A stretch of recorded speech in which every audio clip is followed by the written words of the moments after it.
28 сентября мы празднуем 110-летие со дня рождения Гапара Альтиева, живописца, скульптора, декоратора, одного из основателей кыргызского профессионального изобразительного искусства.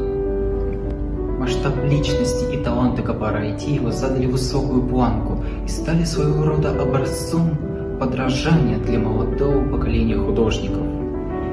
Его творческий путь и наследие – это пример беззаветного служения любимому делу и народу. Не зря Кыргызский национальный музей изобразительного искусства носит имя Гапара Альтиева. Перед нами работа Гапара Альтиева «Письмо с фронта», 1943 год. Мы видим, что в горной долине идет сбор урожая.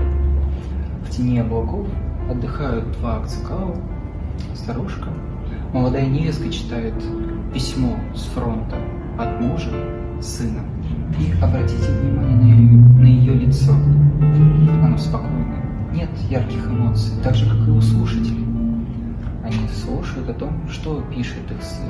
Скорее всего, о том, что он жив, здоров, надеется скоро вернуться, спрашивают о здоровье родных.